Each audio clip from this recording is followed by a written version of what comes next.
తమిళనాడు రాజకీయాల్లో ముందస్తు ఎన్నికల నగారా మోగబోతోందా?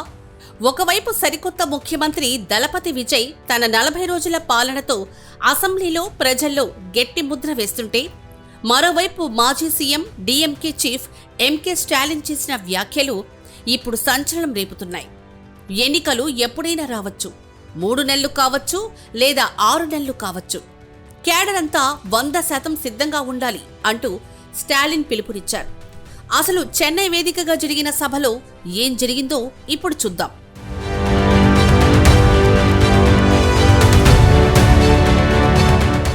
చెన్నై నగరంలోని శ్రీవారు మ్యారేజ్ హాల్లో డీఎంకే భారీ నూతన సభ్యత్వ నమోదు కార్యక్రమాన్ని నిర్వహించింది. అన్నా డీఎంకేకి చెందిన మాజీ మంత్రి బెంజామిన్ ఆధ్వర్యంలో వివిధ పార్టీలకు చెందిన 5,000 మందికి పైగా కార్యకర్తలు డీఎంకే ప్రెసిడెంట్ ఎంకే స్టాలిన్ సమక్షంలో పార్టీ కండువా కప్పుకున్నారు. ఈ సందర్భంగా మాట్లాడిన స్టాలిన్, విజయ్ నేతృత్వంలోని ప్రస్తుత టీవీకే ప్రభుత్వంపై తీవ్ర స్థాయిలో విరుచుకుపడ్డారు. గడిచిన నెల రోజుల్లోని తమిళనాడు అభివృద్ధి పదం నుంచి పక్కకు జరిగిందని, లా అండ్ ఆర్డర్ పూర్తిగా దెబ్బతినిందని ఆరోపించారు.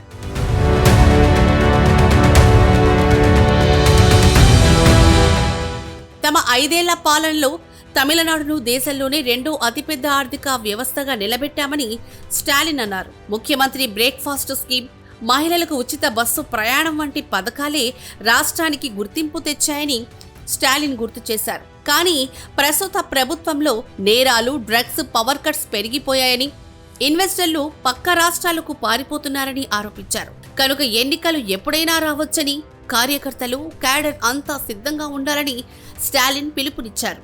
ఈసారి డీఎంకే విజయమే లక్ష్యంగా పనిచేయాలన్నారు.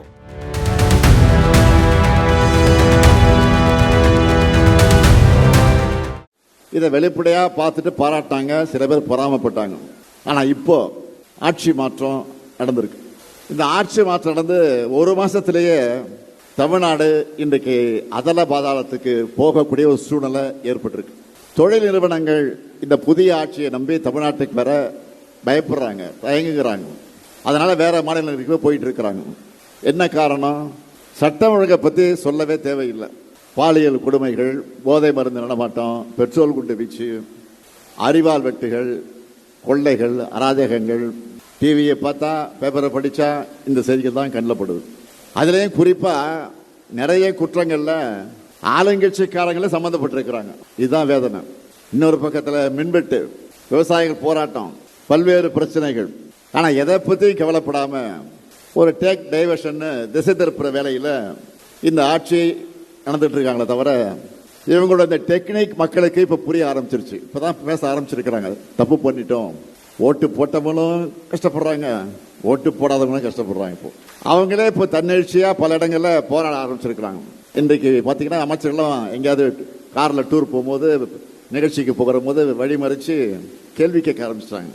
இந்த சூழலில் மக்களுக்கு துணையாக நாம தான் இருக்கணும். தமிழ்நாட்டை காக்கிற பொறுப்பும் கடமையும் திராவிட முன்னேற்ற கழகத்தான் அதிகமாக இருக்கு. ஏன்னா நாம பார்த்து பார்த்து வளர்த்த தமிழ்நாட்டை சீரழிய விடக்கூடாது. ஏதோ ஒரு தேர்தலில் வெற்றி வாய்ப்பு இழப்பது என்பது ஒரு பெரிய வீழ்ச்சி அல்ல. எத்தனையோ வெற்றியை பார்த்திருக்கிறோம், எத்தனையோ தோல்வியும் பார்த்திருக்கிறோம். திமுகவை போல வெற்றி பெற்ற கட்சியும் கிடையாது, தோத்திருக்கக்கூடிய கட்சியும் கிடையாது. ரெண்டுலையும் நமக்கு தான் பெருமை இருக்கு. அதனால தான் சொல்றேன், திமுக இருப்பு வாக்குச்சாவடிகளை தாண்டி லட்சக்கணக்கான உடன்பிறப்புகளான இதயத்தில் இந்த இயக்கம் இருக்கு. தேர்தல் எப்போ வேண்டுமானாலும் வரலாம், விரைவில் வரலாம், ஒரு 3 மாசம் கழிச்சு வரலாம், ஒரு 6 மாசம் கழிச்சு வரலாம். ஏன்னா ஆட்சி என்பது மெஜாரிட்டியோட வெற்றி பெறலவங்க எல்லாம் தெரியும் உங்களுக்கு. மெஜாரிட்டியோடு இல்லை, மெஜாரிட்டி என்ன 234 தொகுதிக்கு பாதியில் என்ன 118 வரணும். இப்போ எவ்வளோ ஜெயிச்சாங்க? 108 தான். திமுக தான் ஜெயிக்கணும், ஸ்டாலின் தான் முதலமைச்சர் ஆகணும் ஓட்டு போட்டிங்கல்ல. நம்மோடு இருந்த கூட்டணி கட்சி ஆதரவில் தான் இன்னைக்கு இந்த வண்டி ஓடிக்கிட்டு இருக்கு. ஓடுகிற வண்டி எங்கே போய் நிற்க போகுதுன்னு தெரியல. எப்போ எது நடந்தாலும் நாம ரெடியாக இருக்கணும். எந்த நேரத்தில் தேர்தல் வரலாம், எந்த சூழ்நிலை வரலாம்.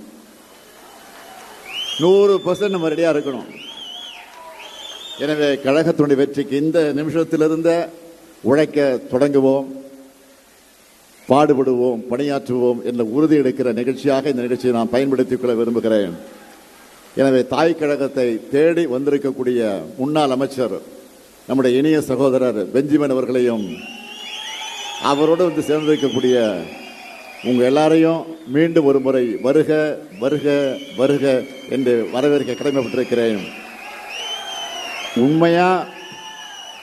உண்மையா உழையுங்க. உங்களுக்கான அங்கீகாரம் நிச்சயம் உங்களை தேடி வரும். நன்றி, வணக்கம்.